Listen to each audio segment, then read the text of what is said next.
extrema crueldade, a coroa espanhola e a Igreja Católica interpretaram a mensagem do Senhor e, sob o nome de Inquisição, conseguiram a unificação de todo o reino na fé cristã. A única religião oficial permitida e autorizada era o cristianismo. Com fúria e muito sofrimento, os povos hereges foram expulsos de seus lares.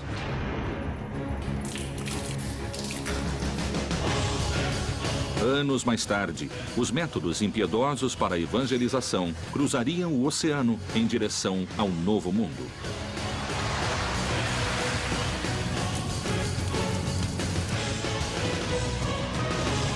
Um manuscrito secreto, lacrado pela fé e a serviço de um só Deus, continha uma ordem.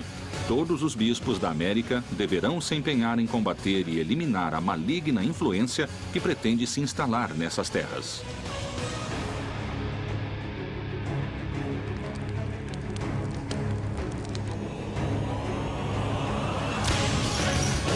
Os métodos e caminhos que forem empregados para levar a cabo essa missão apostólica não envolverão pecado. A Inquisição acabou gerando uma pedagogia do medo. A máquina de repressão religiosa e política mais temível da história chegou à América para acabar com a heresia. E como se agia? Com fogo, tortura ou queimá-los em público? Esses objetivos foram alcançados à força, com sangue e tortura? Colombo e o descobrimento da América foram a verdadeira origem da Inquisição no Novo Mundo? Terá a Inquisição inspirado séculos mais tarde o nazismo? A evangelização pela palavra, como manto de seda, encobriu a expansão e o enriquecimento da coroa espanhola.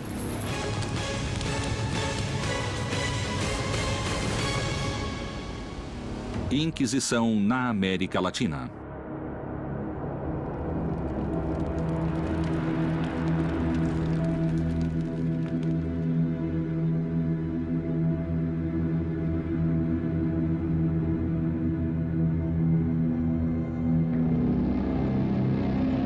Anos antes do descobrimento da América, o Reino de Castela nomeou Frei Tomás de Torquemada como Inquisidor Geral. Ele foi, sem dúvida, o homem-chave da Inquisição espanhola.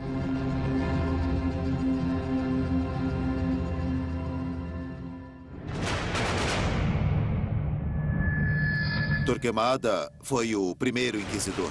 Um homem que não tinha limites, um homem que não tinha nenhum tipo de problemas em queimar qualquer pessoa para poder impor suas ideias.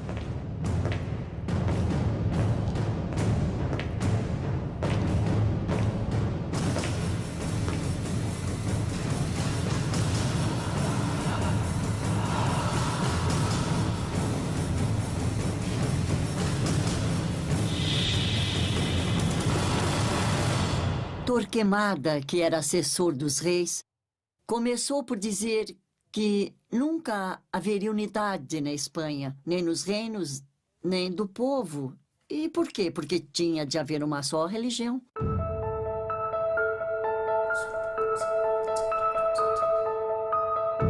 Era um homem temível, e sua crueldade era bem conhecida em todos os reinos.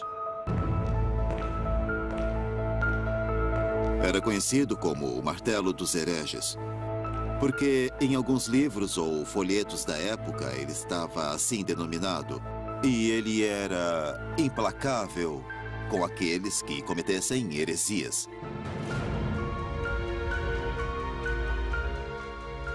A coroa estava decidida a unificar a fé em um reino onde havia múltiplas crenças. A tarefa não seria nada simples e seria necessário agir com determinação. A única religião oficial permitida e autorizada era o cristianismo. Agora, o que houve com os judeus? Eles tiveram somente duas opções: ou emigrar para o norte da África ou para outro reino europeu, ou se converter ao cristianismo.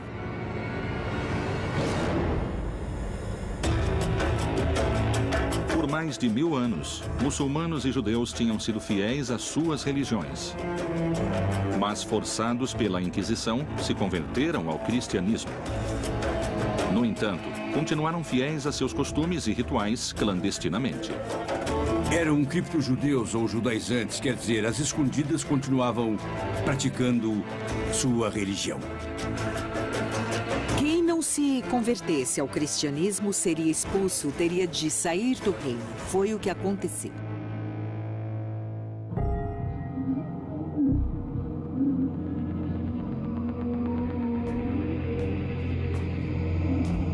O terrível monge da Inquisição espanhola, através de sangue, tortura e morte, conseguiu a unificação da fé e a expulsão dos hereges. E a Inquisição passou a perder força por não ter inimigos declarados. Mas o Novo Mundo traria outras ameaças à religião católica. A Inquisição, que estava agonizando em Aragão, foi simplesmente ressuscitada pelos reis católicos, que a encarregaram de vigiar todo o reino, cada parte do reino, para perseguir a quem se afastasse da ortodoxia. A obsessão de Torquemada pelo cristianismo navegaria intermináveis milhas marítimas em direção do novo continente, que finalmente receberia a cruz.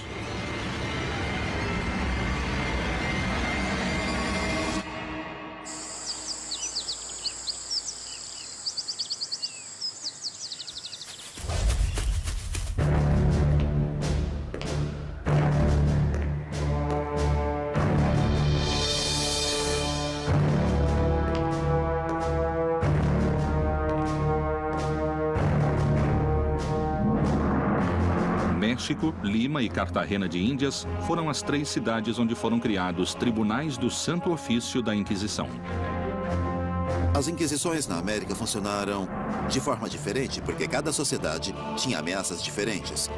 A sociedade mexicana, a sociedade limenha de Cartagena, essas sociedades que receberam o tribunal tinham ameaças e inimigos diferentes. Vamos lembrar que a justificativa da conquista do Novo Mundo se deu por sua evangelização. Então, as autoridades políticas costumavam colaborar com as autoridades eclesiásticas na repressão dos cultos andinos. As notícias provenientes da América falavam de uma terra próspera, abundante e selvagem.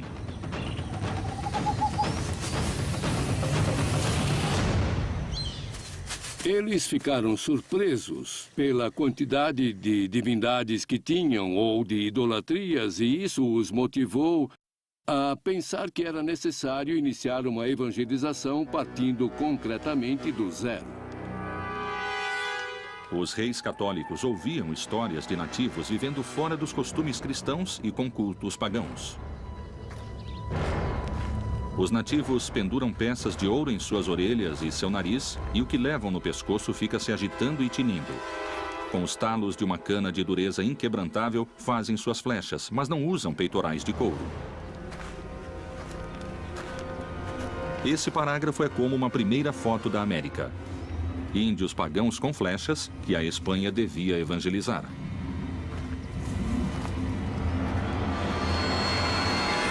A existência do indígena vai suscitar inúmeros debates na cultura europeia. Mas muito rapidamente, a ideia de protegê-los como menores de idade vai fazer com que a coroa europeia assuma a posição de evitar que cheguem à América, entende? Pessoas que possam contagiá-los com ideias más ou atitudes más. Ao chegar aqui, se depararam com uma população totalmente diferente em raça, em costumes, em religião.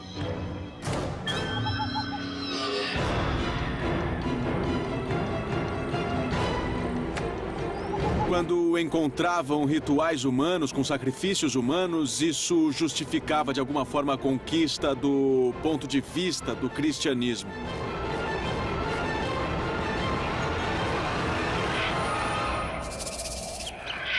Os maias acreditavam em sacrifícios para agradar a seus deuses e evitar castigos.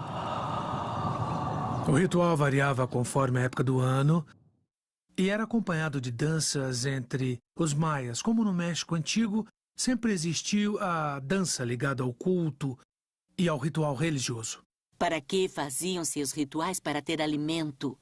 E por isso ofereciam aos deuses sacrifícios de humanos, e isso não será extirpado pela Inquisição, nem pela nova cultura que vem do Ocidente. Esses rituais aterrorizavam conquistadores e religiosos. Obviamente, para os espanhóis, os sacrifícios humanos eram coisas do demônio. Mais ou menos era assim que definiam. É claro que era bem difícil cristianizar uma população, não é? Indígena e com ritos e cultos tão ancestrais. E ainda mais em pouco tempo. A coroa espanhola havia aprendido a combater a heresia. Os mesmos métodos seriam trazidos ao Novo Mundo e o indígena finalmente teria sua cruz. A América nunca mais seria a mesma. Inquisição na América Latina.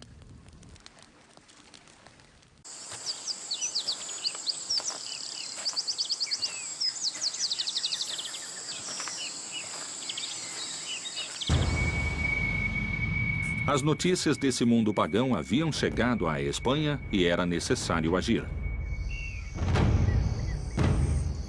Os religiosos deveriam inquirir a população indígena, investigar suas crenças e substituí-las. Foram 3 inquisições. A primeira era a monástica, a segunda a episcopal e a Inquisição do Santo Ofício, que começa em 1571 e termina em 1821 com a independência.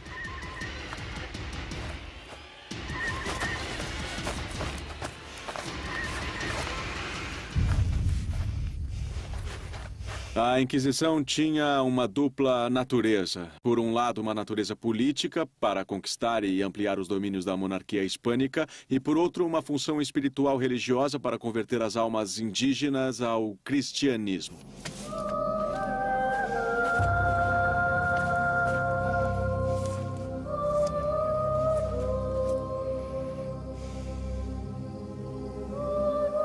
Começava a missão de purificar a alma do indígena, que, para a surpresa da Europa, habitava essas terras. A Inquisição Episcopal começou com o primeiro arcebispo do México, Frei Juan de Zumárraga, e aí podemos falar no que foi uma verdadeira inquisição para índios. Ele chegou sem ser bispo. Seria nomeado posteriormente o bispo da cidade e, como bispo, ele teve de zelar para que tudo fosse feito com muito cuidado.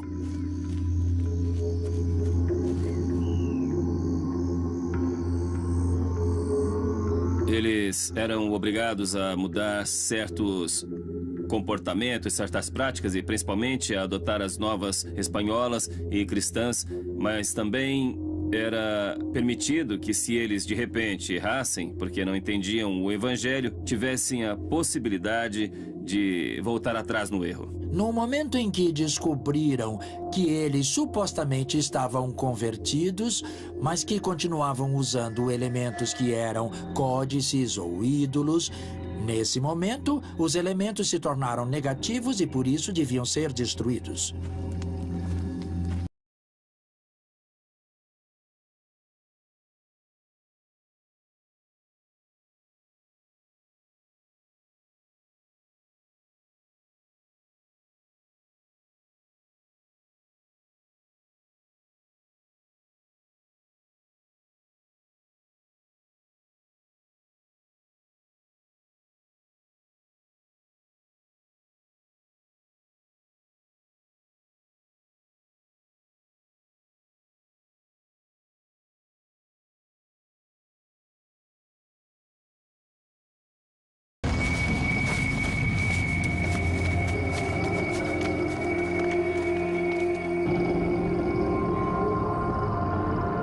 Sob o ponto de vista indígena, a conquista foi muito dramática, porque para os índios a conquista significou uma mudança radical em sua forma de vida, em sua forma de conceber o mundo, uma forma diferente de ver a realidade.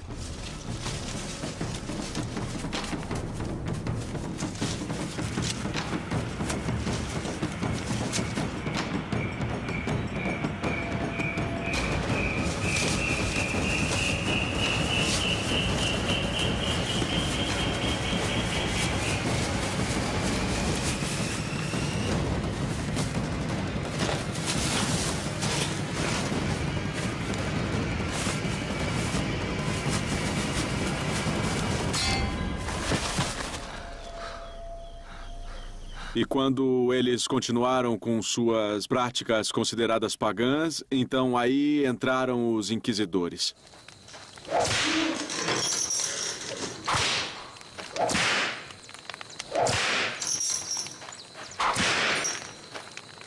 Devia-se destruir uma grande quantidade de coisas que naquele momento eram consideradas como inimigas da fé.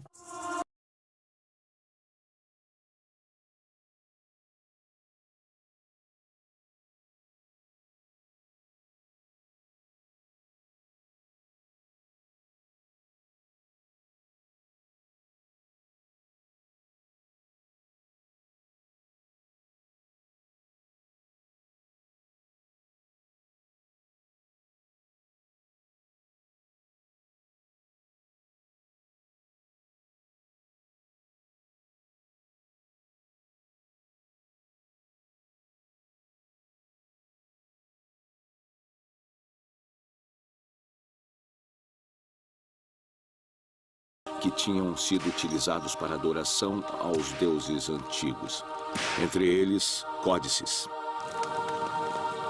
Os princípios da Inquisição na América foram caracterizados por uma extrema brutalidade para com o habitante primitivo da terra.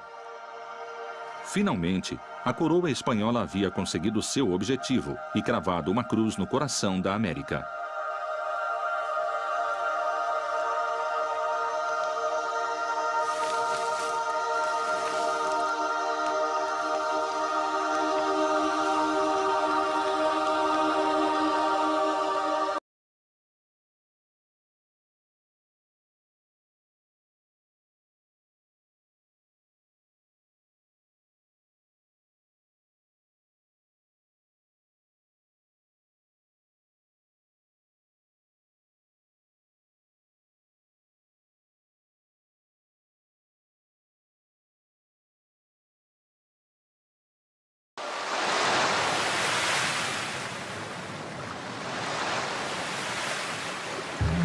Cristóforo Colombo, mais conhecido como Cristóvão Colombo.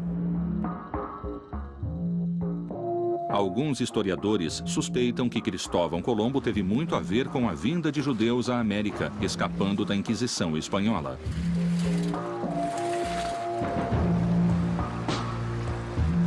Colombo praticava secretamente o judaísmo? Muito se especula sobre a origem de Colombo, inclusive se ele seria um judeu ou um filho de criptojudeus, mas não. Hoje sabemos que de fato não era assim. Não só por ele, como por seu diário de navegação, onde ele faz um sem número de alusões e menções a Deus, a Virgem e a Trindade, buscando amparo na própria divindade para proteger sua empreitada. As origens de Colombo são muito questionadas. E, com certeza, os hispanistas mais cruéis negam qualquer possível origem judaica. Há muitas versões sobre quem foi Cristóvão Colombo. Entre os historiadores, cada um considera que ele nasceu em uma cidade, que ele era de pais diferentes. Pessoalmente, creio que Colombo era filho de criptojudeus. Os tribunais do Santo Ofício da Inquisição haviam avançado com força, aplicando todo o seu poder sobre os indígenas, sua cultura e sua religião. Mas um velho inimigo se instalava na América e ganhava forças: o judaísmo. Teria Cristóvão Colombo ajudado o povo judeu a escapar da Inquisição espanhola? No ano de 1492, já não tinha mais judeus na Espanha. Ou estavam convertidos ou tinham sido expulsos. Quer dizer que no momento em que Colombo empreende sua viagem, estava resolvida a questão dos judeus, foram embora ou se converteram. Em 3 de agosto de 1492, Cristóvão Colombo zarpou do Porto de Palos. Toda a sua tripulação esperava, já embarcada. O dia 10 de Ave caía no dia 2 de agosto, de acordo com o calendário judaico. Então, essa semana, como tradição, é de lamentações e não se pode empreender nada, nem nenhuma viagem.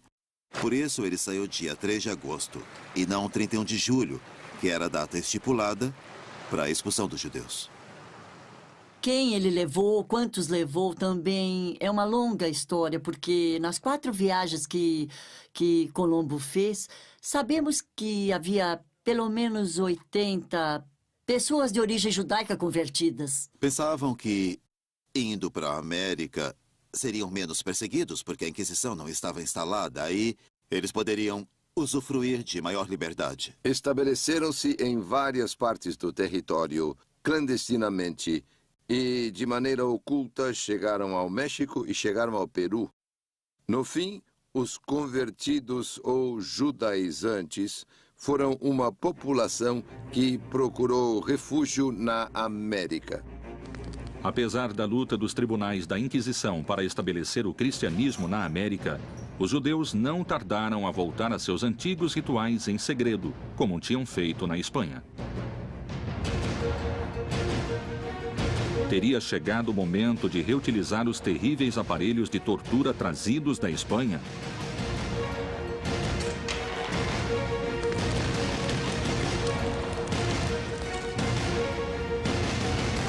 Inquisição na América Latina.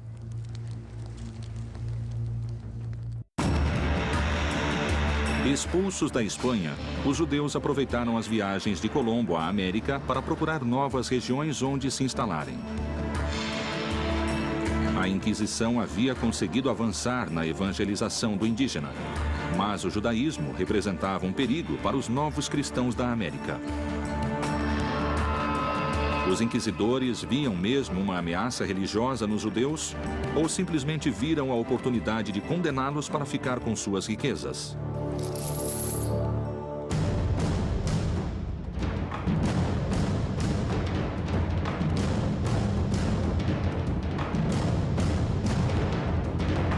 Em 1569 e 1570 foram fundados 2 tribunais de Inquisição na América, o do México e o de Lima. Para impedir a contaminação da nova e frágil fé dos índios. Para impedir que os índios, que ainda eram muito ignorantes e inocentes, pudessem ser contaminados por ideias e crenças heterodoxas. Neles foi depositada a confiança de preservar a população americana da influência nefasta, como se achava, da heresia judaica que havia tomado tanta importância no curso do século XVI. O judaizante era o judeu que, por razões de conveniência, se deixou batizar, mas que, no fundo, rendia culto à Torá e a todas as instituições judaicas. Para frear o inimigo judeu do catolicismo, a Inquisição exigia pureza de sangue católico. Na América, só se aceitará a cruz.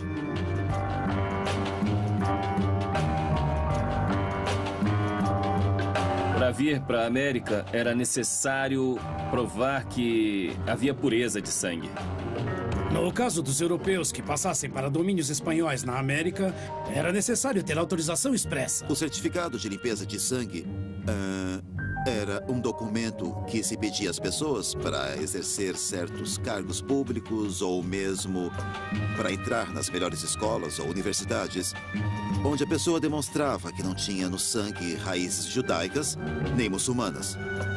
Então se faziam investigações genealógicas para provar que havia uma tradição de cristão puro. No entanto, muitos judeus tinham conseguido vir para a América e desenvolveram um grande poder econômico no Novo Mundo. O dinheiro dos hereges não tardaria a tentar a cobiça dos inquisidores. É certo que os funcionários espanhóis queriam muito vir como inquisidores a um desses tribunais, mas não ganhavam salário. Então, para manter a si e a sua família, deviam procurar trabalhar com quem tivesse patrimônio. E esses eram os judeus. Em 1590, por exemplo, temos o famosíssimo processo contra a família Carvajal.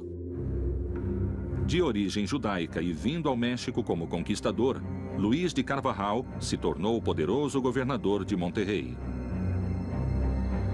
Ele e toda a sua família foram membros de uma seleta sociedade de prósperos comerciantes, mas apesar de sua posição social e riqueza, foram detidos sem maiores explicações.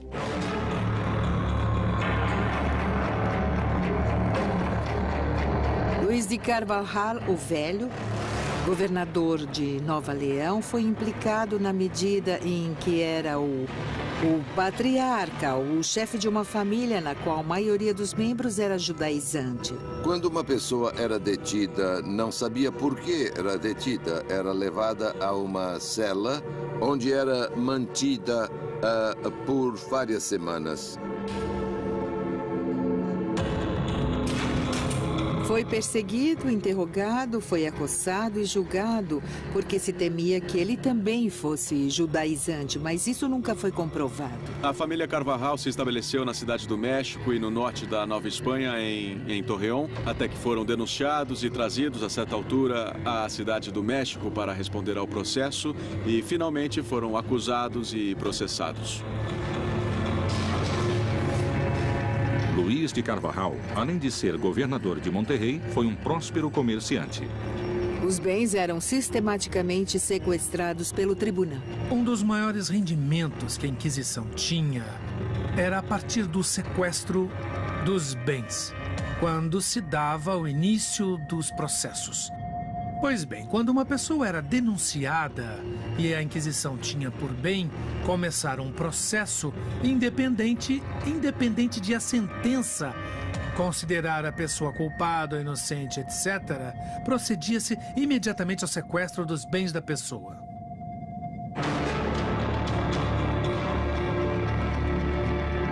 A Santa Inquisição havia se transformado em um ente arrecadador dos dois lados do oceano, mas especialmente na América. As imensas fortunas que sequestravam de seus prisioneiros reforçavam seu poderio econômico e, por outra parte, estavam começando a deturpar sua missão religiosa original. Teria ela se transformado em uma máquina implacável de cobiça e terror? Até onde era capaz de chegar? Um dos capítulos mais, digamos, truculentos das histórias da Inquisição é o relativo ao tormento. Quando o tribunal encontrava dúvidas nos testemunhos, a favor ou contra o processado ou nas declarações do próprio, ele era passado ou encaminhado ao tormento.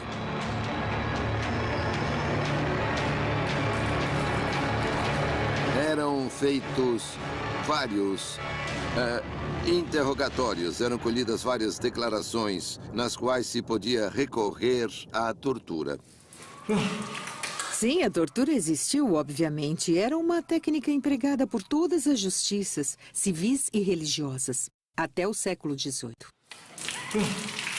O tormento era reconhecido por todas as legislações da Idade Média. Quer dizer, quando se devia conseguir uma confissão, havia o procedimento de causar sofrimento que não produzisse a morte, nem o rompimento de ossos, por exemplo, nem derramamento de sangue. Naquele tempo, o temor era o caminho mais rápido para chegar à verdade. Mas a Santa Inquisição cuidava zelosamente da pureza de suas mãos. Os inquisidores sabiam que não podiam manchar as mãos com sangue humano, porque isso era um pecado, e não podiam pecar dando a morte a uma pessoa ou causar derramamento de sangue. Era o carrasco que torturava, um profissional da justiça civil. A Inquisição não tinha carrascos especiais, e ele era pago. Devia se pagar. O carrasco da justiça civil era um profissional, não um psicopata. Muitas vezes, se torturava com a intenção de obter a verdade. Era sob coação que uma pessoa tinha de declarar um delito pelo qual estava sendo julgado ou sentenciado durante a Inquisição. Muitas vezes, os artesãos da época produziam obras de arte macabra e competiam entre eles.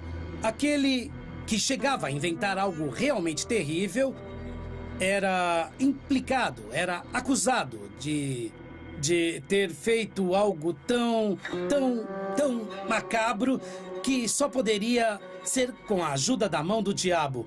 E esse era torturado por sua própria criação. O tormento significava justamente a ideia de mortificar a carne para extrair a pureza. E para extrair a pureza, os tribunais do Santo Ofício da Inquisição utilizavam métodos engenhosos e certeiros. O chamado potro era o primeiro elemento a ser usado para infligir sofrimento. Era a primeira forma de levar a cabo a obtenção de uma confissão. A pessoa era obrigada a se deitar sobre um estrado de madeira e começava a ser esticada com sucessivas voltas de uma roda. As extremidades assim puxadas produziam, dessa forma, uma dor intensa. Uma volta, 2 voltas, nos braços e nas pernas. Não se podia ir além de 6 voltas. Era proibido. Devia-se parar. E muitas vezes, se o carrasco se excedesse e não tivesse cuidado no manejo da corda, podia cortar as articulações dos pulsos, dos pés ou da cintura e provocar lesões graves que podiam levar à morte da pessoa sofrendo o tormento. A aplicação do tormento a uma pessoa trazia consequências inesperadas a seus familiares. No passado, a cada tortura que se infligia às vítimas, os familiares teriam de pagar pelo serviço. É uma coisa incrível, não? Era a última chacota perpetrada contra os condenados. O governador Carvajal morreu em 1595 na prisão por causa das dolorosas torturas recebidas e o resto da família dele pouco depois na fogueira.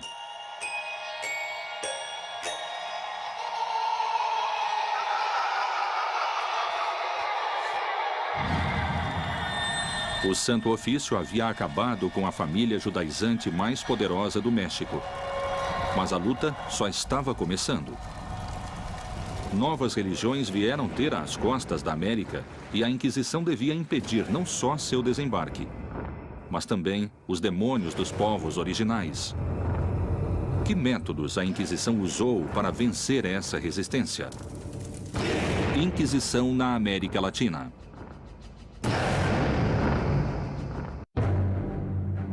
Enquanto no México a Inquisição se ocupava de impedir o judaísmo, outras religiões chegaram à costa do Peru pelo Oceano Pacífico.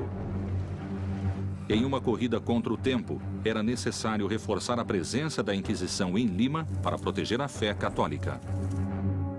Buscava a Inquisição afastar os inimigos da Espanha e suas religiões? Temiam a perda do terreno religioso? Ou talvez a perda do território conquistado? Perigava a cruz ou o ouro?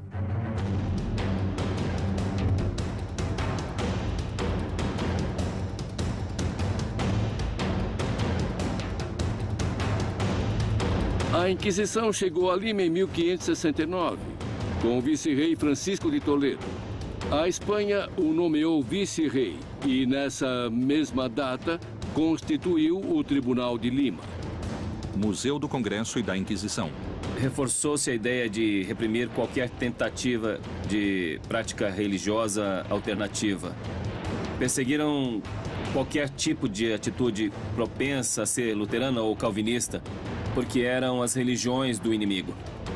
Lima foi um dos territórios mais afastados da Espanha. Ter um controle e segurança sobre esse território foi um dos feitos mais difíceis para a Espanha. Através do comércio chegavam muitos barcos de várias bandeiras, mas principalmente piratas e corsários, marinheiros ingleses e holandeses, com religiões muito diferentes do cristianismo. Na época, o protestantismo estava ligado à pirataria, que assolava os domínios espanhóis, tanto na América quanto na costa do Pacífico e do Atlântico, e como também em, como se diz, mar aberto. E a Inquisição mostrou sua completa energia e disposição para impedir que ele entrasse em território americano. Claramente havia uma relação duríssima com a Inquisição nos castigos que eram dados a esses estrangeiros residentes. O Tribunal da Inquisição de Lima, consciente do perigo, decidiu agir e castigar duramente luteranos e protestantes. Conhecendo muito bem os mecanismos e como funcionava o Tribunal de Justiça, imediatamente renunciaram à sua fé e viraram católicos. Então, tecnicamente falando, a Inquisição não poderia sentenciar a penas capitais ou outras penas maiores pessoas que tinham se convertido à fé. O fogo sempre foi um fator importante em todas as religiões, desde que o homem é homem. O fogo é o que queima, que purifica, que faz o pecado desaparecer. No período que vai de 1570 a 1600, houve uma sequência de 46 processos dirigidos a estrangeiros. A grande maioria deles com acusações de luteranismo. O primeiro processado foi um francês chamado Mateus Salado. Salado é a forma castelhana do que devia ser Salade, mas o nome que aparece é Mateus Salado.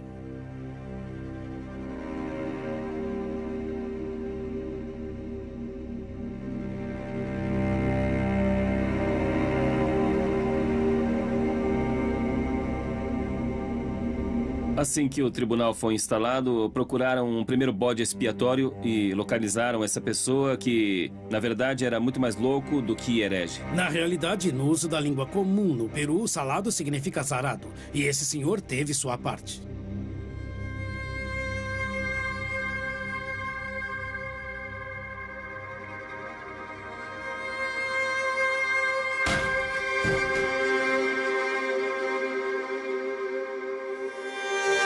Era uma pessoa, um humilde marinheiro ou ex-marinheiro, com escassa formação em questões de teologia, e foi bastante fácil, não é?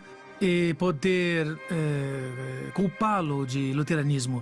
E efetivamente começaram a engendrar o suposto espírito de herege de Mateus Salado.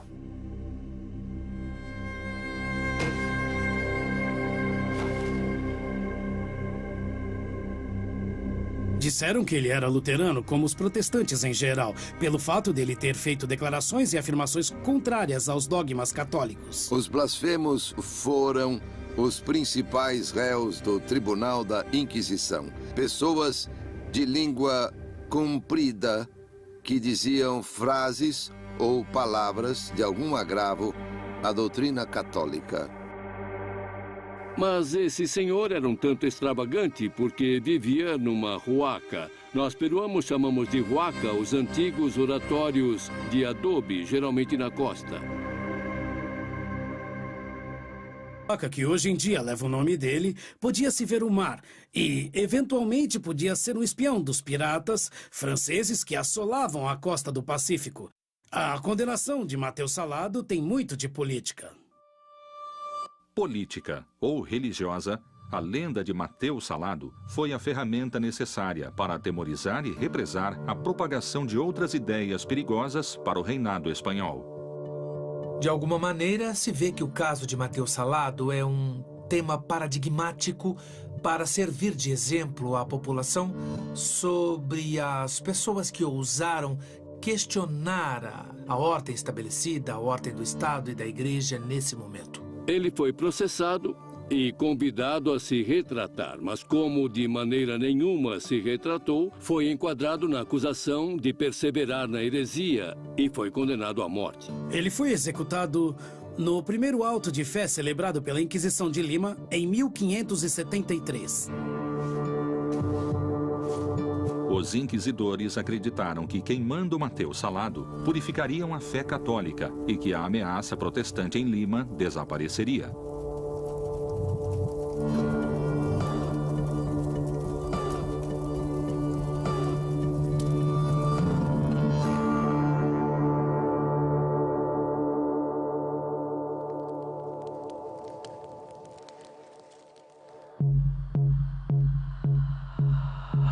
A Santa Inquisição havia agido com dureza no México sobre os indígenas e judeus, e em Lima sobre os protestantes.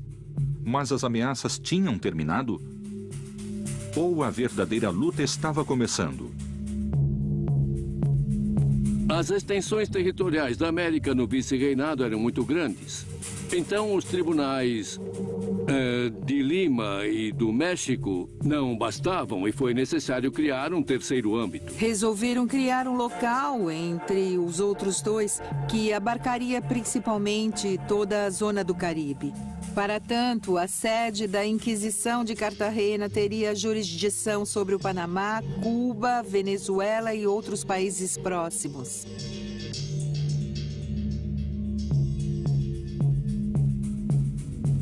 Em 1610, fundaram o Tribunal de Cartagena de Índias, no norte da Colômbia, na costa do Atlântico.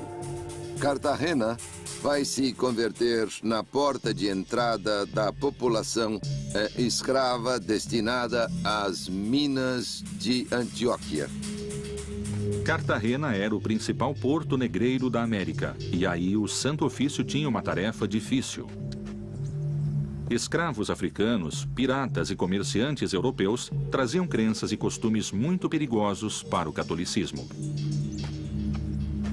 Cartagena, a partir do final do século XVI, vai se converter no principal mercado escravagista no Caribe continental.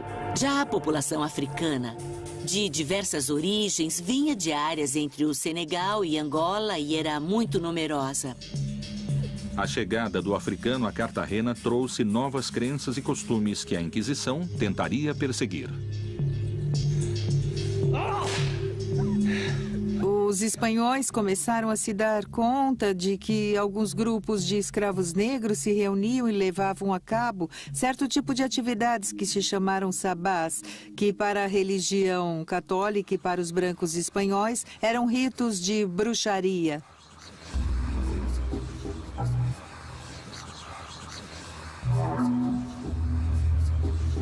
Os inquisidores sabiam muito claramente da persistência dentro das populações africanas já residentes em Cartagena de uma prática muito específica que seria geral a todos esses povos da África Ocidental, que era o culto aos mortos. Mas muito depressa as influências africanas chegariam aos espanhóis residentes em Cartagena. As mulheres espanholas de Cartagena encontraram nas mulheres africanas serviços e rituais mágicos na arte do bem-querer. Então a Inquisição aceitava esses novos conhecimentos ou os combateria com fogo e tortura? Paula de Aguiluz era uma mulher muito especial, muito singular.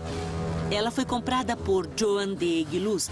Joan de Aguiluz era uma figura muito interessante porque ele era o prefeito das minas de cobre na região de Santiago de Cuba, no oriente da ilha. Ela vai viver um processo particular de adoção de diferentes tradições mágicas e religiosas que vão fazer dela um personagem muito particular. Ela começou a realizar uma série de práticas de magia, a amorosa em particular, qualificadas como feitiçaria. Ela foi acusada de fazer feitiços e malefícios para que seu amo fosse condescendente e carinhoso para com ela, para lhe dar presentes e tratá-la bem. Mas o problema é que a esposa dele ficou enciumada com essas preferências e afetos dele pela escrava. E ela, com outros vizinhos, seriam os primeiros a acusá-la de práticas de bruxaria. Inclusive, os inquisidores acreditavam em seus poderes, acreditavam em sua capacidade de cura, acreditavam nos poderes que ela havia acumulado e em seus conhecimentos para curar. De alguma maneira, ela se tornou médica, podemos dizer, de cabeceira do bispo da Catedral de Cartagena. Sua popularidade e sua influência foram tais em Cartagena que os inquisidores a interrogaram sem detê-la, independente de suas respostas. Ela conseguiu deixar o Santo Ofício com medo. Os inquisidores perguntaram: você tem alguma ligação com o demônio para fazer essas coisas que faz? E ela disse: não conheço esse diabo que estão me falando, nunca tratei com ele. Mas se vocês têm tanto medo dele, e se esse personagem é inimigo de vocês inquisidores, eu vou querer ser amiga dele porque me interessa muito ser amiga do inimigo de meus inimigos.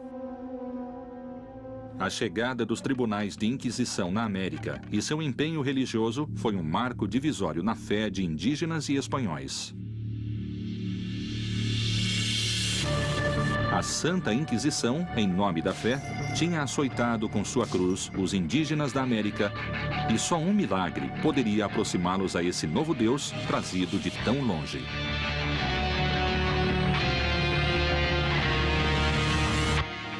Inquisição na América Latina.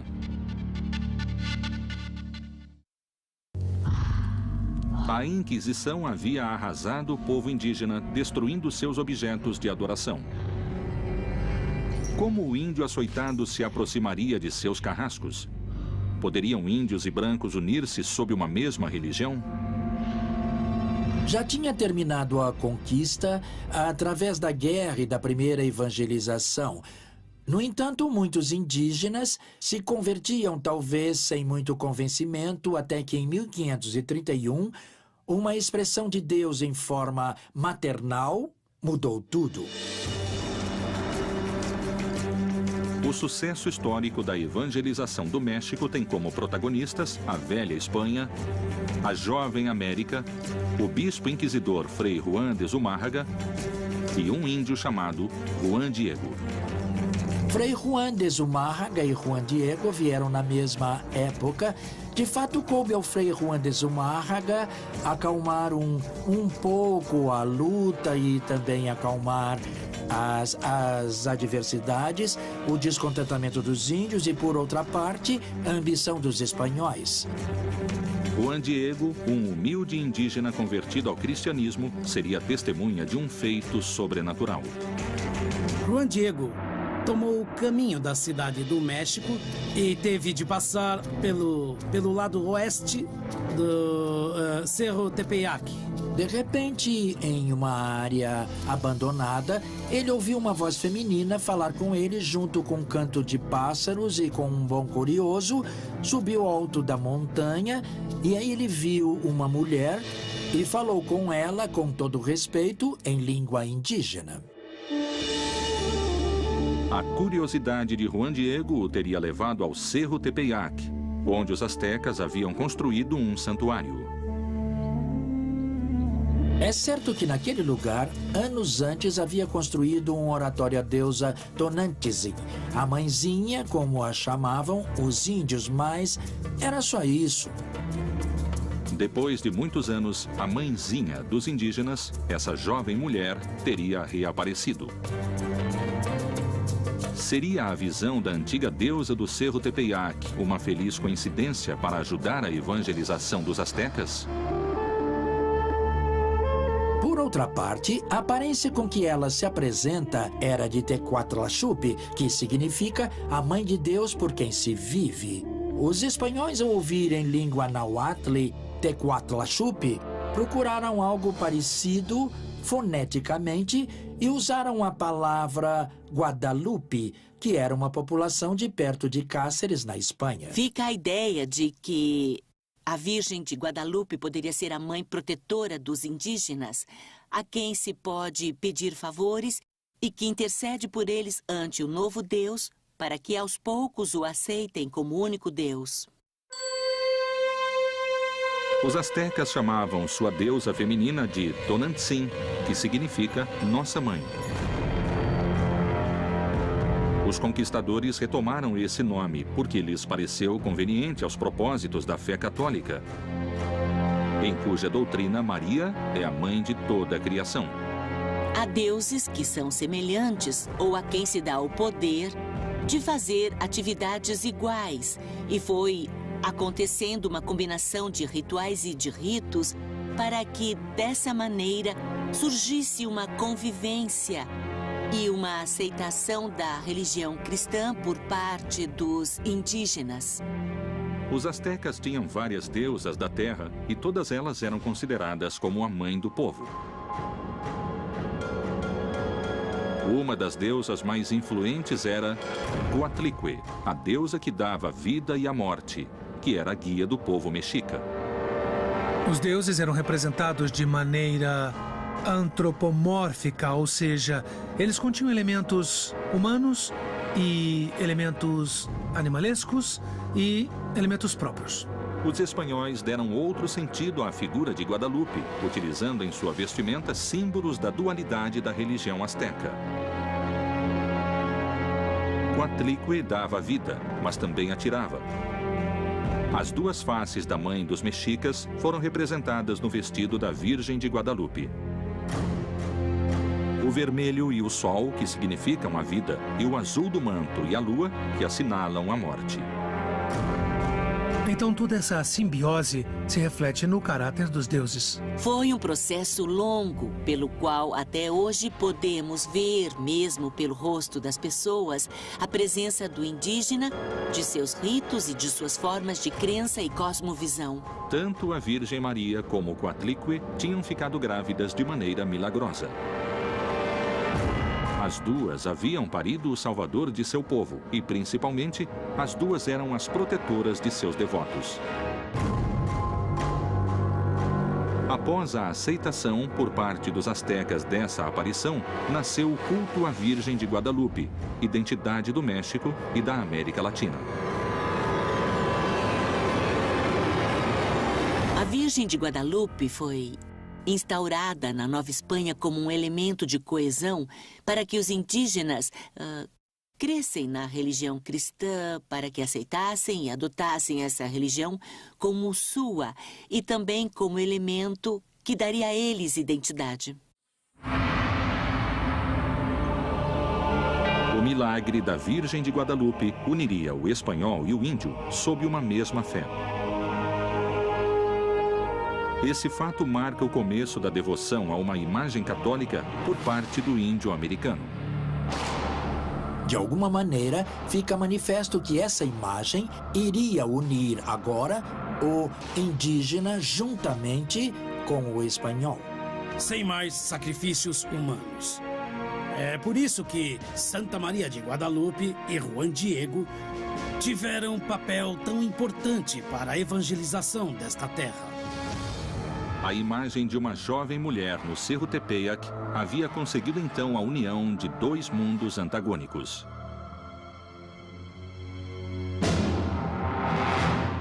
Foi a deusa Tonantzin para Juan Diego e seu povo, ou a Virgem de Guadalupe para Frei Juan de Zumárraga e os espanhóis? De qualquer forma, nasceu o sincretismo. A Inquisição havia cumprido seu objetivo religioso depois de ter torturado sem piedade os povos nativos. Em nome de Deus, a Inquisição se apoderou não só da fé, mas das riquezas de todo aquele que pisava o solo do Novo Mundo. Estando tão longe dos reis católicos, teria a Inquisição sido contagiada pela ambição dos conquistadores? Os conquistadores acharam grandes riquezas no território latino-americano. Boa parte do que motivou a exploração interior do território foram os mitos como o de Eldorado e a busca de grandes riquezas que iam achando pela frente. A Inquisição não é tema de fácil explicação, porque foi uma instituição surgida em outro mundo, na Europa, há muitos séculos, com objetivos religiosos e de imposição de uma religião dominante e também com motivos políticos, interesses sociais, de expansão de territórios. Enfim, era uma instituição complexa. Qual era a verdadeira missão do Santo Ofício na América? Proteger e expandir a religião? Ou, em hábitos de monge, cuidar dos interesses econômicos? Se a crise na Espanha fazia a expansão da coroa perigar, era necessário orar por ele? Ou, ao contrário, confiscar bens que permitissem prolongar seu poder? Em muitos casos, a perseguição religiosa, no que correspondeu ao vice-reino do Peru, significou também um ato de colonização, um ato de expropriação de territórios. muitos desses territórios pré-hispânicos eram, principalmente os mais ricos, eram propriedade dos templos. Anos depois, na década de 1590, veio ao Peru um visitador chamado Ruiz del Prado, não é?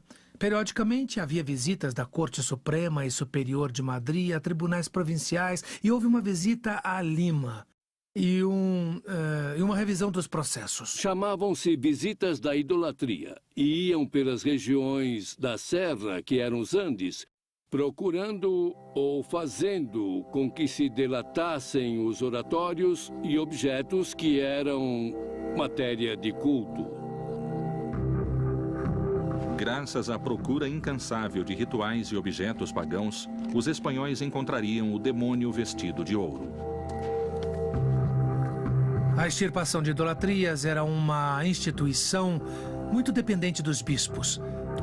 E então, por conta disso, os bispos nomeavam sacerdotes como visitadores de idolatrias e iam recebendo as denúncias para posteriormente ditar sentenças. Quando os espanhóis chegaram e viram sacrifícios humanos, viram o uso que faziam do ouro e as coisas que faziam com o ouro e os rituais que os índios praticavam, eles começaram a achar que isso era uma coisa do demônio.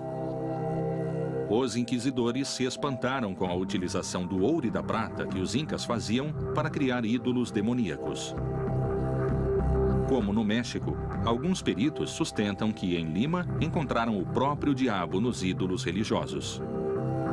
Particularmente a figura do jaguar é uma figura antropomorfizada, que tem elementos humanos e tem elementos animais. Então esses personagens, eles tinham grandes caninos e uma cara realmente bastante diabólica aos olhos dos espanhóis. Os incas tinham grande habilidade no trabalho do ouro e da prata e chegaram a um grau de perfeição admirado no mundo todo. Tinham domínio da metalurgia, eles tinham um domínio bastante especializado que obviamente cativou os espanhóis. Os ídolos religiosos feitos de ouro e prata dariam sua bênção à economia da coroa espanhola. Dentro de seu processo de cristianização, eles permitiam-se tomar ou recolher todos esses objetos e fundi-los e convertê-los em riqueza, ou que era riqueza para os espanhóis. Isso foi depois objeto do primeiro saque que se deu em Cusco. Em Cusco se usou muito ouro e prata para máscaras cerimoniais ou para objetos do templo de Coricancha, que foi justamente o principal templo de Cusco. Os testemunhos espanhóis recolhidos nas crônicas, eles nos falam sobre o que era um templo finamente decorado em ouro, em prata, não? Nos falam de um disco feito em ouro. O sol, obviamente, cumpria o papel principal e a própria palavra Coricancha, que significa Templo Dourado, se ligaria a isso. Pelo que se diz desde então, esse templo teria tido suas paredes interiores recobertas por placas de ouro. É bem possível que fosse revestido de ouro, que houvesse peças e objetos litúrgicos de ouro. É bem possível. Não há uma precisão exata de como o templo era por causa do saque que começou a ser feito nos primeiros anos da conquista. Os tribunais do Santo Ofício da Inquisição haviam chegado a estas terras em uma missão religiosa e espiritual. Pôde o crescimento comercial de Cartagena ter desviado o novo tribunal da Inquisição de sua luta contra a heresia? O peso do ouro conseguiu derrubar a filosofia de Torquemada? Teria sido a Inquisição finalmente derrotada? Inquisição na América Latina. Se no começo os tribunais do Santo Ofício da Inquisição quiseram proteger a pureza da fé, teria o crescimento comercial de Cartagena obrigado os inquisidores a reforçar sua luta contra a heresia? E os ricos comerciantes judeus conseguiram impor sua religião e desalojar a Inquisição? De fato, sabemos como funcionava uma sinagoga, podemos chamar assim. Basicamente na casa de um comerciante português, onde a comunidade judaica convertida se reunia para fazer celebrações. Era tão grande o poder que esses comerciantes tinham que impediu muitas vezes que os inquisidores pudessem agir contra eles. O tribunal permitia a presença de judeus portugueses convertidos que tinham suas casas comerciais em Cartagena. Apesar de serem hereges e terem suas práticas contra a fé, ao mesmo tempo eram os comerciantes que traziam a mão de obra escrava para explorar o ouro, no caso específico do contexto colombiano. Dada a enorme riqueza obtida pela crescente indústria do ouro e pela mão de obra africana trazida pelos comerciantes judeus, teriam os judaizantes tentado subornar os inquisidores para comerciar livremente em Cartagena? Ao contrário, os inquisidores elaboraram estratégias de sedução, de aliança, de proximidade com os judaizantes para receber deles benefícios, favores e dinheiro dados a eles por baixo do pano para parar suas investigações, para passar informações que podiam preveni-los quando o tribunal ia agir contra eles. Nesse momento, os inquisidores de Cartagena foram muito prudentes em não julgar os grandes comerciantes negreiros, fossem eles judeus ou judaizantes, como eram chamados, fossem eles protestantes, porque eram eles que traziam mão de obra para a exploração do ouro. O comércio e as riquezas em Cartagena cresceram notavelmente com a ajuda dos inquisidores. Bem longe dali, na cidade de Lima, os judeus se tornaram rapidamente mais ricos e poderosos. E na mesma escala, cresciam as práticas judaizantes e a oposição a eles. Eles se tornaram um setor poderoso e influente na sociedade colonial, que gerou muita rivalidade com comerciantes de origem sevilhana e também com líderes da igreja dentro da educação superior. O problema com a população judia é que era uma população de mesmo nível social, que era às vezes economicamente mais poderosa. Então aconteciam enormes conflitos e era preciso agir. E como se agia? Com fogo, tortura ou queimá-los em público. Os comerciantes judeus eram praticamente os donos do comércio em Lima, ao mesmo tempo em que a economia na Espanha ficava cada vez mais fraca. Os judeus tinham poder no âmbito comercial antes de serem expulsos da Espanha. A Espanha estava vivendo uma crise econômica e reduziu os recursos para os trabalhos do tribunal. E, nesse sentido, os membros do tribunal tinham de pensar em obter dinheiro para continuar seu trabalho. O Santo Ofício começou a vigiar os judeus por seu crescimento. A Inquisição havia detectado um plano secreto. Em Lima, no ano de 1635, houve um processo que se chamou a Grande Cumplicidade. A Grande Cumplicidade foi um processo descoberto pela Igreja Católica, no qual um grupo de portugueses de origem judaica propunha justamente a independência do país, apoiando-se na frota holandesa. E certamente uma conspiração da comunidade judaica para apoderar-se do comércio do vice-reinado do Peru teria consequências políticas nefastas para a Espanha. Do ponto de vista do domínio do vice-reino, com certeza. Para frustrar os planos da Grande Cumplicidade, cerca de 300 pessoas foram detidas e interrogadas pelo Tribunal da Inquisição. Teria acabado a ameaça para o Santo Ofício de Lima? E a Inquisição teria apenas interesse religioso em deter os judaizantes dessa cumplicidade? Ou terá existido uma motivação econômica? Podemos dizer que a Inquisição também tinha outros interesses. E esses interesses, obviamente, eram monetários. Contra comerciantes judeus que tinham patrimônio, foram feitos todo tipo de confisco do capital, do dinheiro, das mercadorias que eles possuíam. Ou seja, foram retidas suas principais fontes de recursos. Mas chegou a haver tal quantidade de processados e detidos que tiveram de aumentar o número de celas da Inquisição. Tiveram de multiplicar, alugar casas vizinhas para poder deter todos os processados e todos os suspeitos de delito de ser judaizante.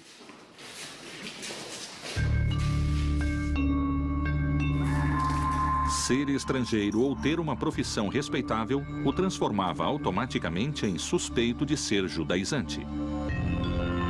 Dizer português no século XVI era equivalente a dizer convertido. Dizer holandês e médico era quase dizer judeu, eram equivalentes. Foram presas várias pessoas, desde o reitor da Universidade de São Marcos até muitos médicos, professores, clérigos, muitos comerciantes, todos eles envolvidos na grande conspiração contra o Império Espanhol. Pouco a pouco, a Inquisição foi caindo em excessos, porque, entre outras coisas, requisitavam os bens dos réus e passavam às mãos do tribunal. Então era, às vezes, um negócio lucrativo. Em função da crise econômica na Espanha, a Inquisição teria se afastado de sua missão original para sobreviver. Há crônicas que notam que as ruas dos mercadores eram todas de judeus e, então, outros mercadores de Lima se sentiam bem ofuscados. Essa parece ser uma das razões mais fortes que obrigaram o tribunal a processar com dureza esse grupo de pessoas. Haviam pessoas que tinham bens em quantidade decente, digamos assim, e que a Inquisição processou. O Tribunal do Santo Ofício se transformou. De estabelecimento austero, converteu-se em entidade milionária. Porque naquela época não havia um sistema financeiro. E mesmo que fosse a instituição da igreja ou alguma outra corporação, como era a Inquisição, podia se emprestar parte de seu capital a comerciantes, fazendeiros, etc. E isso acontecia com toda certeza. A igreja se aproveitou da situação para perseguir de maneira indiscriminada todo aquele que fosse português de origem convertida, ou também chamado cristão novo, para, por um lado, reprimir esse fim, mas também para expropriar os seus bens. E essas aquisições de bens vão ser tão grandes e vão ser tão bem administradas que vai perdurar o seu funcionamento por todo o tempo. Dali para frente, estamos falando de quase 1,5 séculos depois do processo da Grande Cumplicidade. Os inquisidores, graças às propriedades dos judeus, chegaram a ser, segundo se diz, tão ricos quanto os reis. A Inquisição considerou os judeus como seus inimigos e séculos mais tarde o nazismo adotaria esses mesmos conceitos. Teria sido esta parte da história a semente do antissemitismo mundial?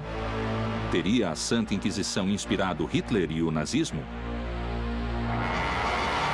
Inquisição na América Latina. O Santo Ofício da Inquisição buscou se expandir em várias regiões da América e assim evitar que o judaísmo se instalasse. Terá sido esta parte da história o reflexo de um terrível e sangrento fanatismo religioso? Ou terá sido a semente do antissemitismo mundial? Séculos mais tarde, e com métodos muito similares, a Alemanha se expandia pela Europa. Teria a Santa Inquisição, com seus métodos, inspirado Hitler e o nazismo?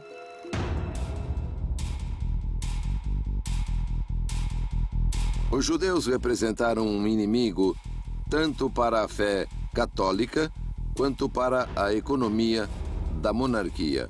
Não só foi um perigo pela introdução e pela difusão da religião hebraica, como também pelo poder econômico que concentrava. 500 anos mais tarde, Hitler retomou essas ideias e todo o nazismo, porque não podemos pensar em Hitler sozinho. Nunca houve um senhor que convenceu os demais a fazerem as coisas. Sempre há uma cabeça. Ao longo da história, começam a aparecer notáveis coincidências entre o nazismo e a Inquisição. O nazismo perseguiu os judeus e outros dissidentes por sua raça. Ou seja, a Espanha queria um povo de sangue puro, castiço e cristão puro. E os nazistas também queriam uma Alemanha de sangue puro, sem mistura. Entre a Inquisição, o nazismo e todos os movimentos que reivindicaram a pureza de sangue, As diferenças não são grandes. O que os iguala, quer dizer, o que há em comum entre eles é o tema racial. A tese contra os judeus. Tanto a Inquisição quanto o nazismo trataram de neutralizar o perigo, isolando seus prisioneiros.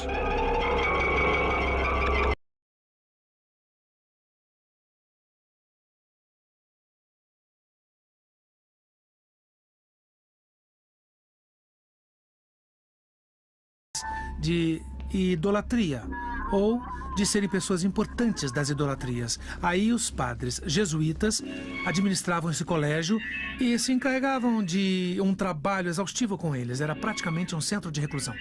Na pobreza, na miséria das celas, dos tribunais da Inquisição, muitos enlouqueceram e acabaram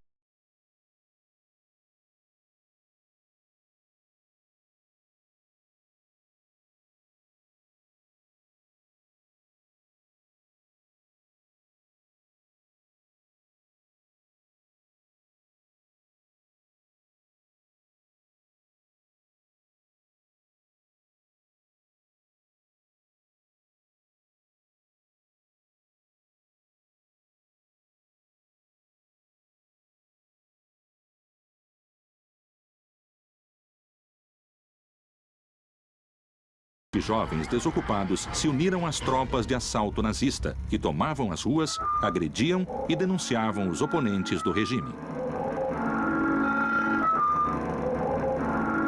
A Inquisição gerou uma pedagogia do medo em todo o mundo hispano-americano. E a delação foi uma dessas armas. Tanto a Santa Inquisição como o nazismo sabiam que o medo lhes traria uma importante quantidade de colaboradores.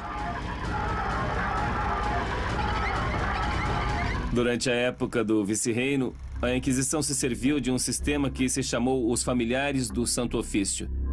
Era um sistema muito organizado e muito formal, onde indivíduos de vários grupos sociais apoiavam a Inquisição e traziam declarações, testemunhos ou gravavam acusações. E não era só isso, mas também diziam que para salvar a sua alma, qualquer pessoa devia ir à Inquisição e delatar a si mesma. E mais, todos os inquisidores, todos os comissários, todos os familiares teriam uma recompensa espiritual. Colaborar com a Inquisição garantia recompensas tanto no céu quanto na terra. Se fossem familiares ou tivessem qualquer cargo na Inquisição, não iriam ao purgatório nem ao inferno, mas diretamente para o céu. O benefício dos familiares era que, quando alguém fosse processado, esses senhores se converteriam em donos de todos os bens dos processados. Esse familiar teria direito entre 5% e 25% dos bens daquela pessoa que era considerada culpada. Vamos imaginar a possibilidade de ficar com metade do que o outro tem simplesmente por ir anonimamente e contar a alguém uma coisa que supostamente viu por uma janela no escuro. Era um belo negócio.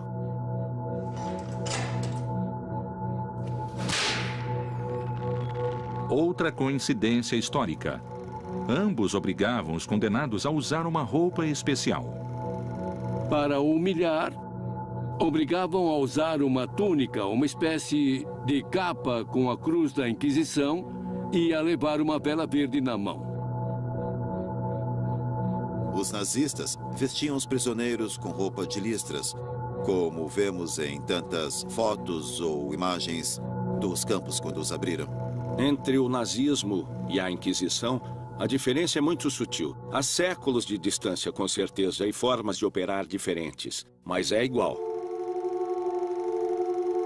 As coincidências nos métodos, nos conceitos antissemitas e na expansão do poder fazem pensar que os nazistas poderiam ter sido influenciados pela Santa Inquisição para alcançar seus objetivos.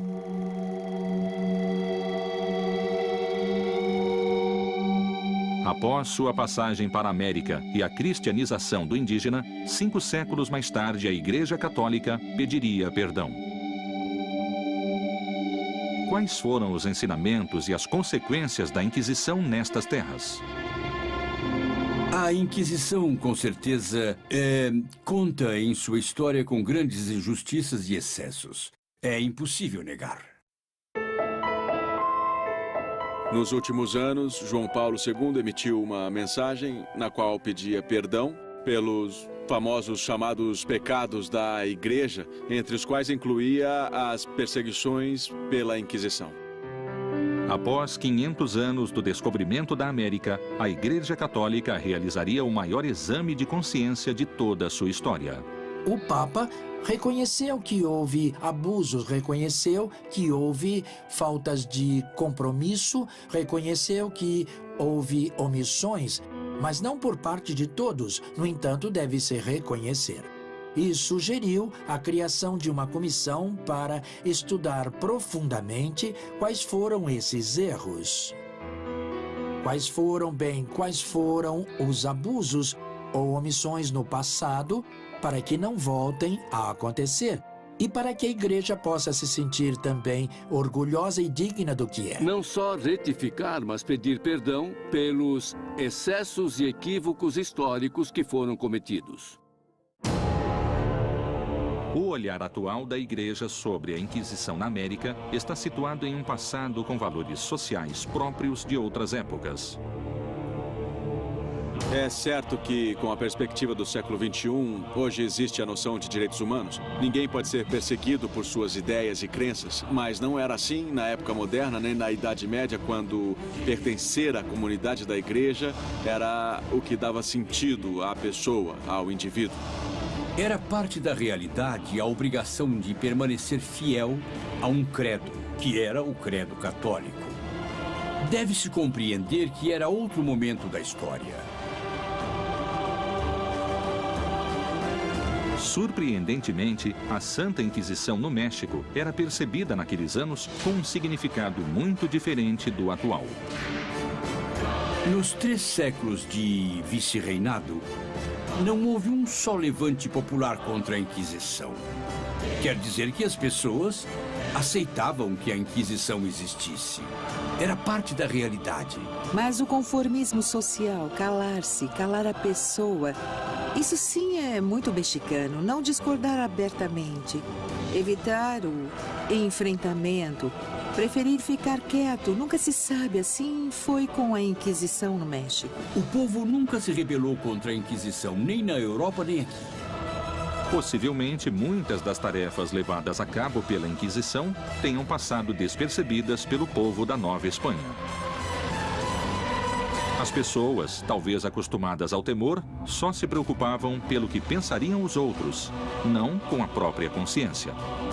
Quando se lêem jornais ou fatos de destaque da Nova Espanha, se vê, neste dia foi justiçado um espanhol.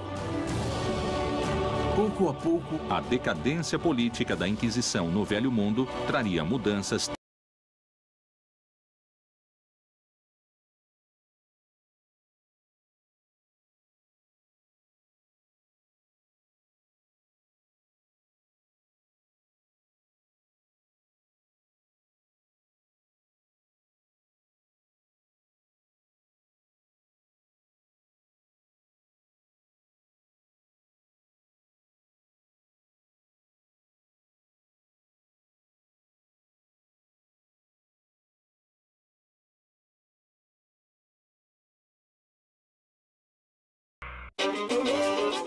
Depois de 300 anos, o poder da Inquisição e o domínio da Espanha estavam desgastados na América. Poderia-se dar por cumprida sua missão nestas terras?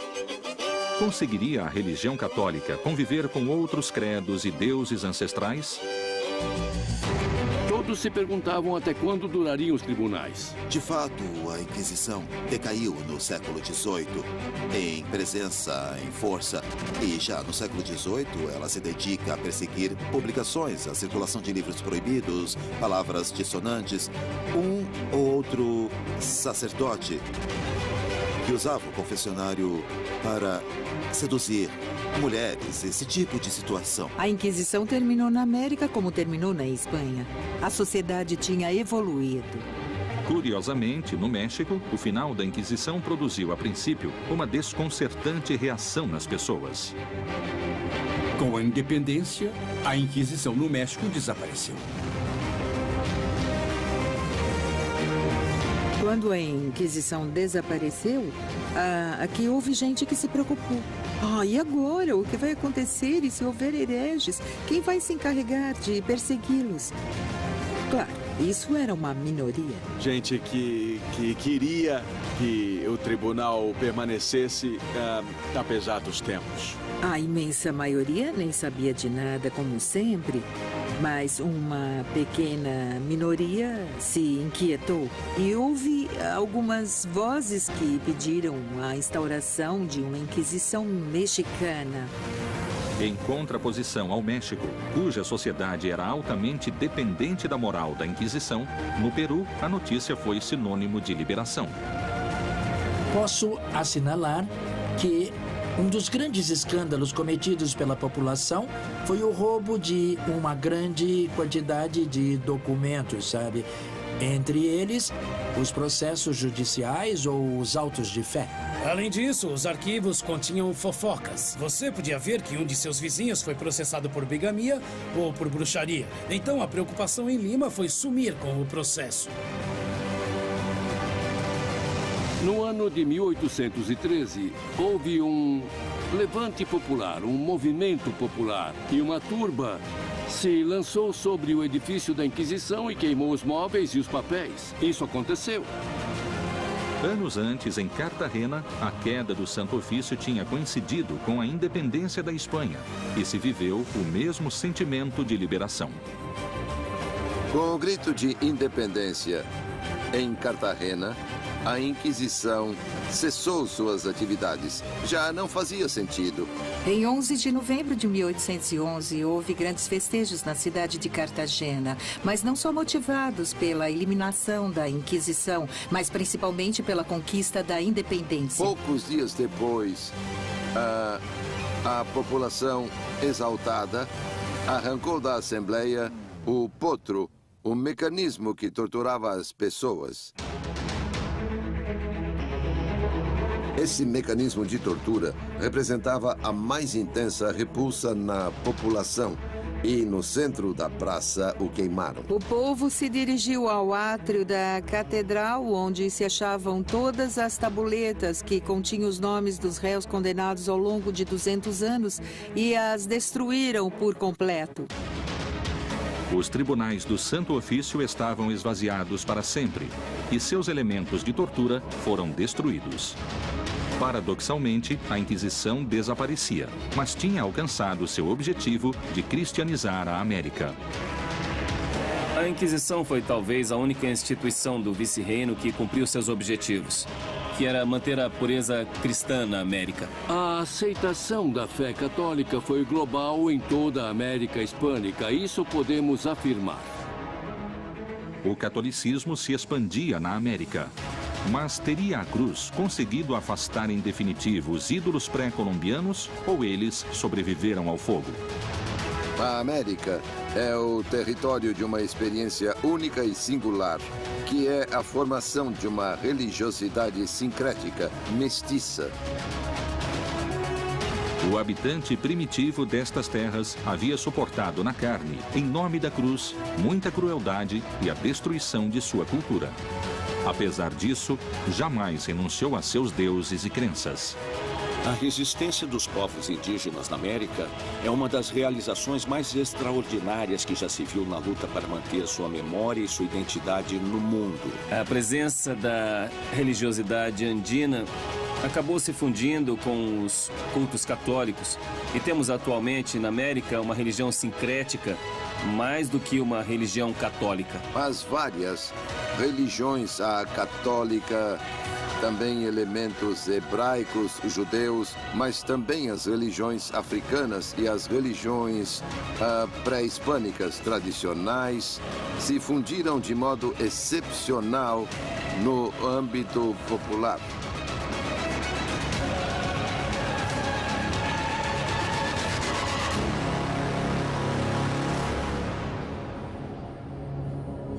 Vamos pensar que foram 400 anos nos quais essas populações mantiveram sua memória e sua identidade e continuam a mantê-las. Na atualidade, os cultos pré-colombianos continuam surpreendentemente intactos e fiéis a seus costumes. Mas a história desnudaria as origens do homem mais cruel e sanguinário da Inquisição e sua filosofia antissemita.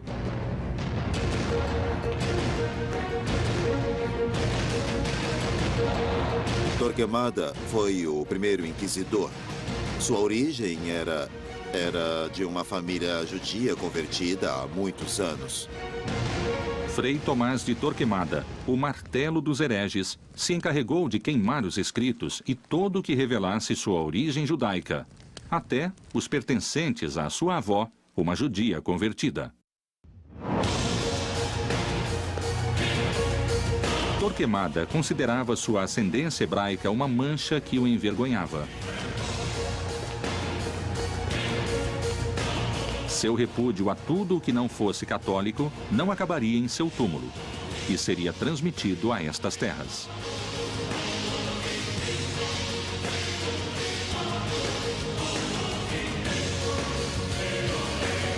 O temor que esse legado despertava levou os inquisidores da América a serem implacáveis.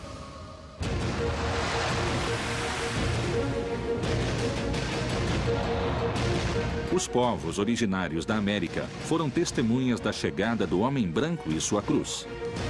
Uma única religião seria permitida no Novo Mundo. À força, com sangue, tortura e morte, o catolicismo se havia instalado para sempre. A cruz havia sido cravada com firmeza no Novo Mundo. Não se trata mesmo de se justificar, mas de reconhecer que se equivocaram, que deviam ter ficado mais perto do Evangelho. Até hoje, se cita um velho dito popular daquela época. Ninguém escapa do tribunal da Inquisição. Até morto, ele o castigará.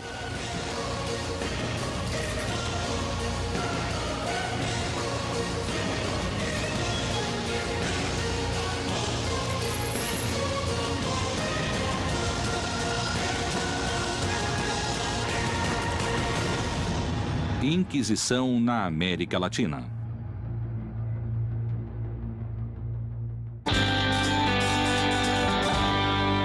De protegê-los como menores de idade, vai fazer com que a coroa europeia assuma a posição de evitar que cheguem à América, entende? Pessoas que possam contagiá-los, com ideias más ou atitudes más. Ao chegar aqui, se depararam com uma população totalmente diferente em raça, em costumes, em religião.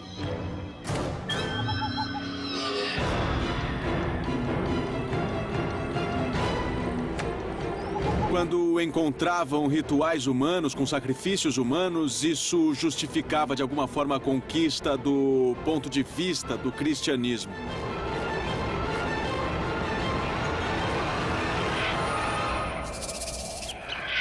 Os maias acreditavam em sacrifícios para agradar a seus deuses e evitar castigos. O ritual variava conforme a época do ano e era acompanhado de danças entre os maias. Como no México Antigo, sempre existiu a dança ligada ao culto e ao ritual religioso. Para que faziam seus rituais? Para ter alimento. E por isso ofereciam aos deuses sacrifícios de humanos, e isso não será extirpado pela Inquisição, nem pela nova cultura que vem do Ocidente. Esses rituais aterrorizavam conquistadores e religiosos. Obviamente, para os espanhóis, os sacrifícios humanos eram coisas do demônio. Mais ou menos era assim que definiam. É claro que era bem difícil cristianizar uma população, não é? Indígena e com ritos e cultos tão ancestrais. E ainda mais em pouco tempo. A coroa espanhola havia aprendido a combater a heresia. Os mesmos métodos seriam trazidos ao Novo Mundo e o indígena finalmente teria sua cruz. A América nunca mais seria a mesma. Inquisição na América Latina.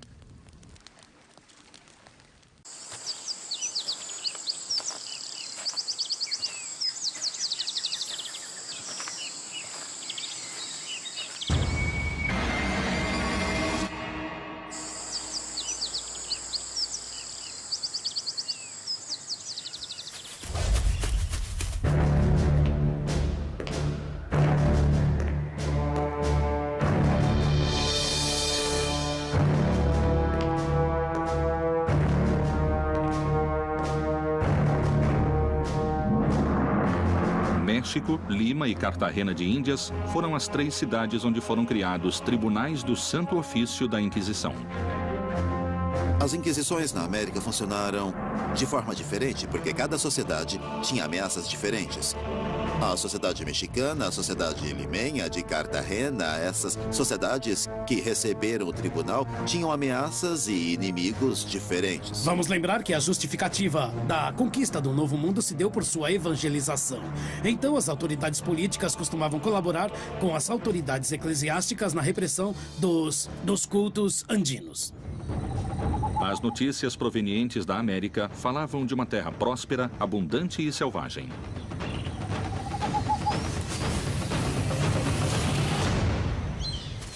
Eles ficaram surpresos pela quantidade de divindades que tinham ou de idolatrias, e isso os motivou a pensar que era necessário iniciar uma evangelização partindo concretamente do zero. Os reis católicos ouviam histórias de nativos vivendo fora dos costumes cristãos e com cultos pagãos. Os nativos penduram peças de ouro em suas orelhas e seu nariz, e o que levam no pescoço fica se agitando e tinindo. Com os talos de uma cana de dureza inquebrantável, fazem suas flechas, mas não usam peitorais de couro. Esse parágrafo é como uma primeira foto da América. Índios pagãos com flechas que a Espanha devia evangelizar.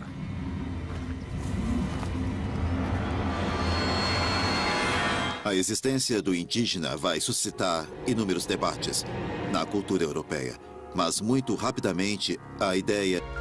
A coroa estava decidida a unificar a fé em um reino onde havia múltiplas crenças.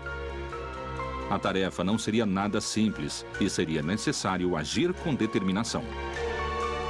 A única religião oficial, permitida e autorizada era o cristianismo. Agora, o que houve com os judeus? Eles tiveram somente 2 opções. Ou emigrar para o norte da África ou para outro reino europeu, ou se converter ao cristianismo.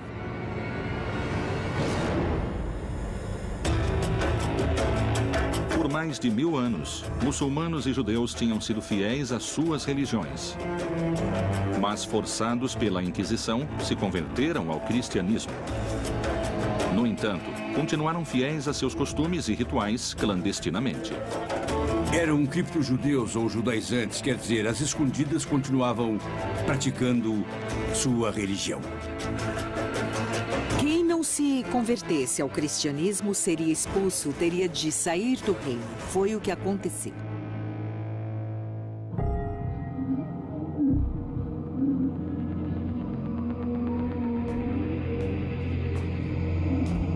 O terrível monge da Inquisição Espanhola, através de sangue, tortura e morte, conseguiu a unificação da fé e a expulsão dos hereges. E a Inquisição passou a perder força por não ter inimigos declarados. Mas o Novo Mundo traria outras ameaças à religião católica. A Inquisição que estava agonizando em Aragão foi simplesmente ressuscitada pelos reis católicos, que a encarregaram de vigiar todo o reino, cada parte do reino, para perseguir a quem se afastasse da ortodoxia. A obsessão de Torquemada pelo cristianismo navegaria intermináveis milhas marítimas em direção do novo continente, que finalmente receberia a cruz.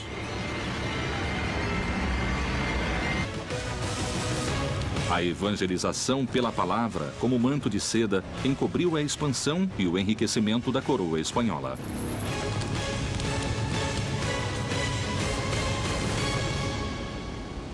Inquisição na América Latina.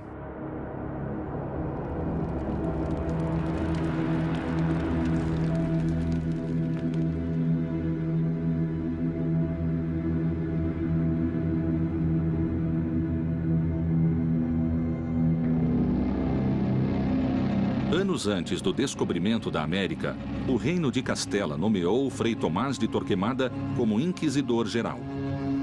Ele foi, sem dúvida, o homem-chave da Inquisição Espanhola.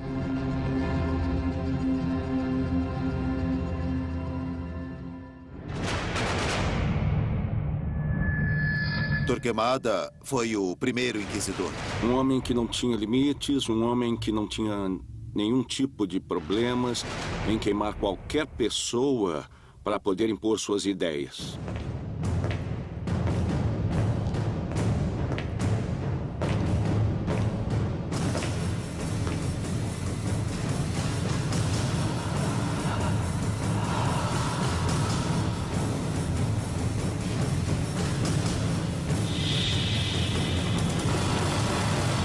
Torquemada, que era assessor dos reis, começou por dizer que nunca haveria unidade na Espanha, nem nos reinos, nem do povo. E por quê? Porque tinha de haver uma só religião.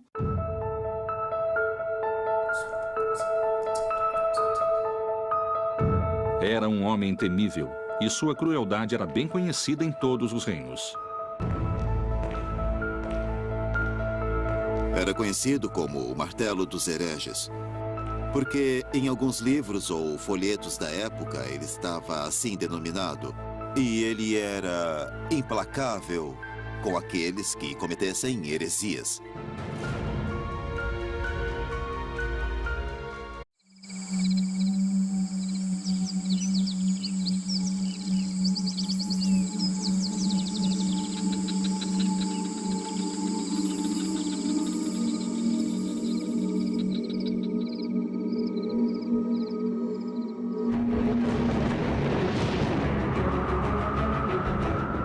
Com extrema crueldade, a coroa espanhola e a Igreja Católica interpretaram a mensagem do Senhor e, sob o nome de Inquisição, conseguiram a unificação de todo o reino na fé cristã.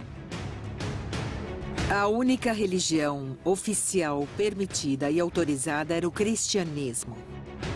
Com fúria e muito sofrimento, os povos hereges foram expulsos de seus lares.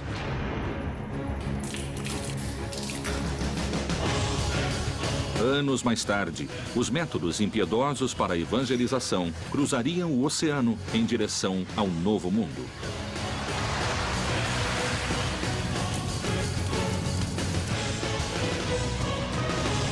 Um manuscrito secreto, lacrado pela fé e a serviço de um só Deus, continha uma ordem.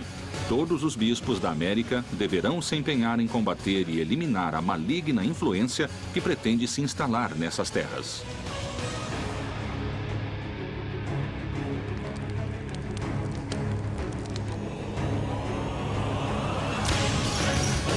Os métodos e caminhos que forem empregados para levar a cabo essa missão apostólica não envolverão pecado. A Inquisição acabou gerando uma pedagogia do medo.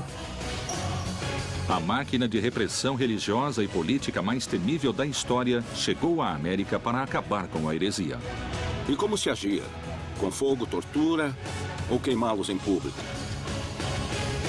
Esses objetivos foram alcançados à força, com sangue e tortura? Colombo e o descobrimento da América foram a verdadeira origem da Inquisição no Novo Mundo? Terá a Inquisição inspirado séculos mais tarde o nazismo?